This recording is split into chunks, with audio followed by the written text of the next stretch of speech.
Midgard, an anglicized form of Old Norse Midgard, Old English Midgard, Swedish, Danish Midgard, Old Saxon Midalgard, Old High German Middeligard, Gothic Midjungards, literally middle enclosure, is the name for the world, in the sense of oikoumene, inhabited by and known to humans in early Germanic cosmology, and specifically one of the 9 worlds in Norse mythology. Etymology: this name occurs in Old Norse literature as Midgardr. In Old Saxon Hyland it appears as Midalgard, and in Old High German poem Muspelli it appears as Middeligard.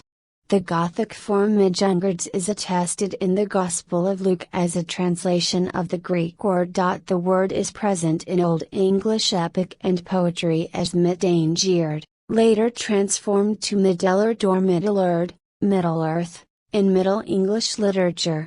All these forms are from a common Germanic Midgard as, Medela, Medj, a compound of Medjamiddle and Gard as yard, enclosure. In early Germanic cosmology, the term stands alongside world, Old English Waerold, Old Saxon Werold, Old High German Wereld, Old Frisian World and Old Norse Verald, from a common Germanic compound. Wereold is literally the age of men.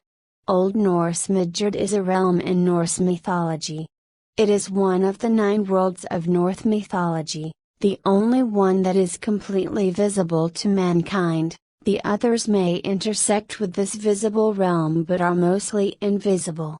Pictured as placed somewhere in the middle of Yggdrasil, Midgard is between the land of Niflheim, the land of ice, to the north, and Muspelheim, the land of fire, to the south. Midgard is surrounded by a world of water, or ocean, that is impassable. The ocean is inhabited by the great sea serpent Jormungandr, Midgardsormr, who is so huge that he encircles the world entirely, grasping his own tail. The concept is similar to that of the Ouroboros. Midgard was also connected to Asgard, the home of the gods, by the Bifrost, the rainbow bridge, guarded by Heimdall. In Norse mythology, Midgardr became applied to the wall around the world that the gods constructed from the eyebrows of the giant Ymir as a defense against the Jotuns who lived in Jotunheim, east of Manmr, the home of men, a word used to refer to the entire world. The gods slew the giant Hörgelmr, Ymir, the first created being, and put his body into the central void of the universe, creating the world out of his body, his flesh constituting the land, his blood the oceans, his bones the mountains, his teeth the cliffs, his hairs the trees, and his brains the clouds.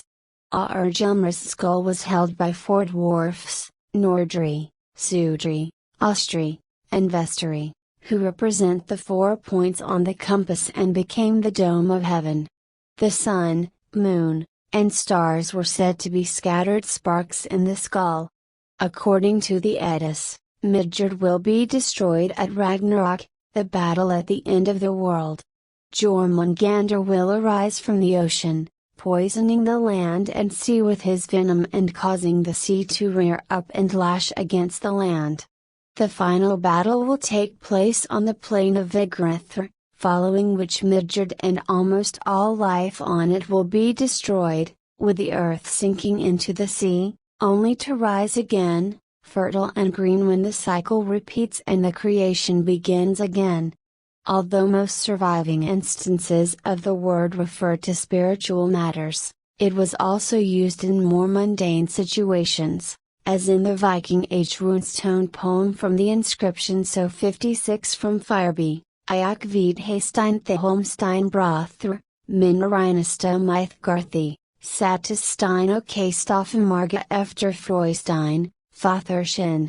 I know Haystein Holmstein's brother, the most rune-skilled men in Middle-earth, placed a stone and many letters in memory of Freystein, their father.